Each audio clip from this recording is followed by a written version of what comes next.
मैं समझ गया कि बाबूजी को भी बच्चों से बहुत लगाव है। वैसे निशा को भी बच्चों का बड़ा शौक है। तुम समझते क्यों नहीं हो? मुझे तो बच्चों के बारे में सोच के घबराहट होती है। पता नहीं पुराने जमाने की औरतें इतने बच्चे कैसे संभाल लेती थी। यहाँ तो मैं एक बच्चे के बारे में सोचती हूँ तो मुझे अजीब सी घबराहट होने लगती है।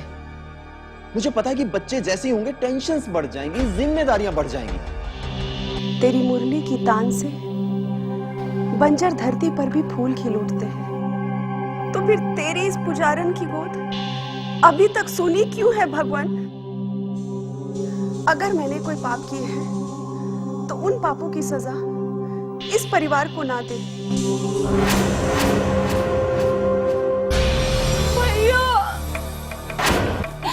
क्या बात है माया, तुम रो क्यों रही हो? हे भगवान, सोहन और मोहन ने तुम्हें घर से निकाल दिया। क्या जमाना आ गया है ब्रजकिशोर। जो माँ अपनी औलाद को 9 महीने अपनी कोख में रखती है, वो बच्चे अपनी माँ को अपने साथ रखने को तैयार नहीं। अगर बच्चों का पालन पोषण सही तरीके से हो, उन्हें अच्छे संस्कार दिए जाएं, तो ऐसी नौबत कभी नहीं आती। अच्छे संस्कार तो हम अपने बच्चों को ही दे सकते हैं ना, लेकिन बहू कैसी आएगी ये हमको क्या मालूम।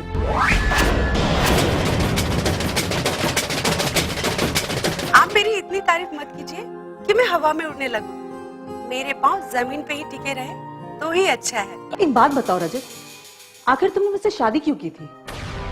घर का काम करवाने के लिए? तुमसे किसने कहा कि तुम घर का कोई काम करो? बाबूजी भी तो हैं। बाबूजी कहाँ थे आप?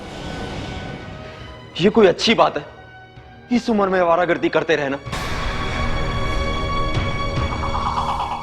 इतने साल हो गए शादी को, इस घर में आज तक आस औलाद नहीं है।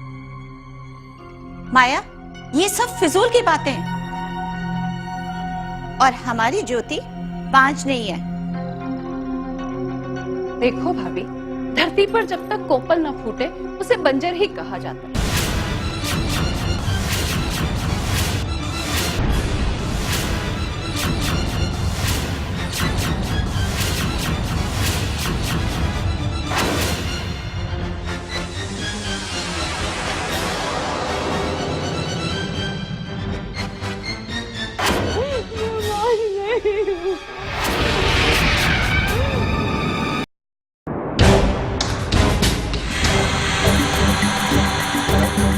रंजीत,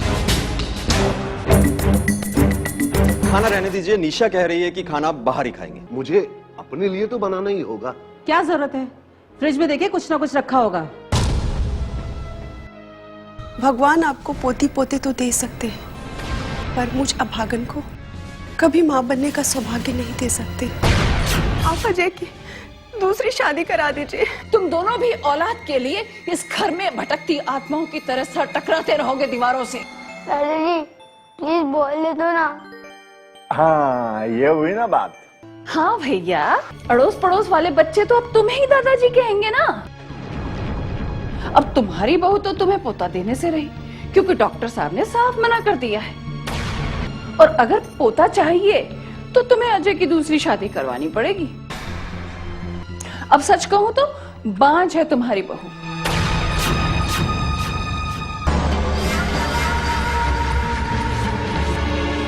वो कहते हैं ना, दिल से दिल को राह होती है।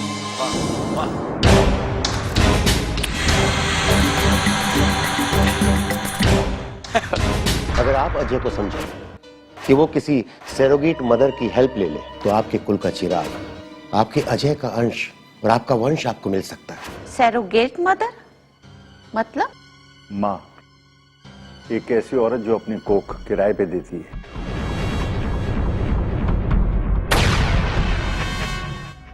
हमारी ज्योति और अजय का बच्चा 9 महीने तक किसी और की कोख में पलता रहेगा? ज्योति की कोख हरी नहीं हो सकती। कम से कम गोद तो भर जाएगी।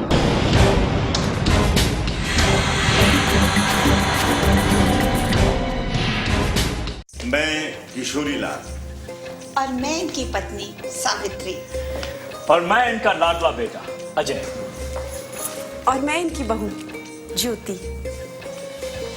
और मैं इनकी छोटी बहन माया, यानी बुआ जी। और मैं, ये मेरी बेटी आशा, मी होम टीवी के सभी दर्शकों को वंश एक सहारा परिवार की ओर से दशहरे की हार्दिक शुभकामनाएं। हैप्पी दशहरा।